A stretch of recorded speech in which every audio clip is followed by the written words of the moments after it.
বৃষ্টির কারণে ম্যাচ আপাতত বন্ধ। 42 ওভার শেষে অস্ট্রেলিয়া 187 রান করছে, 8 উইকেট গেছে। লাবুসানে 55 আর ব্রেটলি 52 রান করছে, তাদের হায়েস্ট রান। আমি তো ভাবছিলাম 50 রানের ভিতরে এমন আছে প্যাক হয়ে যেতে পারে 100 রানের ভিতরে। 81 রানে 6 উইকেট, আর এখন 187 রানে গিয়া 8 উইকেট। 100 রানে পার্টনারশিপ দেওয়া দিছে ব্রেটলি আর লাবুসানে, 103 রানের পার্টনারশিপ। আর বাংলাদেশের ফার্স্টে যেভাবে উইকেট নিছে, যে উড়াদুরা উইকেট নিয়ে স্টার্ট করছে, আমি তো মনে করছি 100 রানের ভিতরে প্যাক করে দেবে, কিন্তু না, আর হয়েছে না। লাস্টের দিকে তাসকিনের 2 বলে উইকেট নিয়া ব্রেটলির আর অ্যাডাম জাম্পার অসাধারণ উইকেট, 2টা অসাধারণ। আর এখন বর্তমানে বৃষ্টির কারণে ম্যাচ বন্ধ আছে আপাতত। অন্য কবে বা বৃষ্টি বন্ধ আর কবে বা ম্যাচ স্টার্ট হয় তার গ্যারেন্টি নাই।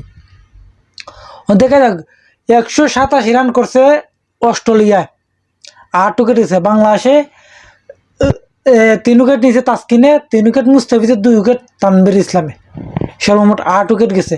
কিন্তু মেহেদী হাসান মিরাজের একটা উইকেট, মানে আম্পায়ার স্কোলের কারণে উইকেটটা আর হইছে না লাবুসানের। সেই বাচ্চা গেছে, সেই অবধির ব্যাটিংও আছে। লাবুসান 55 করে গেছে, অবধির ব্যাটিংও আছে, নট আউট। যদি সেটা আম্পায়ারও কল দিত, মিডল ইস্টাম যেভাবে দৌড়ছিল আউট আছিল, কিন্তু না, ও আম্পায়ারে নট আউট দিছে, এটা লিগে আর উইকেট দিছে না।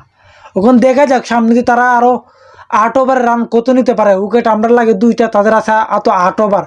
8 ওভার রান তো 220-30 নিয়ে যায়, ভালো একটা ফাইট হবে আশা করতেছি। দেখা যাক বৃষ্টির শেষে ম্যাচ কী হয়, এখনও বোঝা যান না বৃষ্টির শেষে কুই যায় ম্যাচ। অসাধারণ।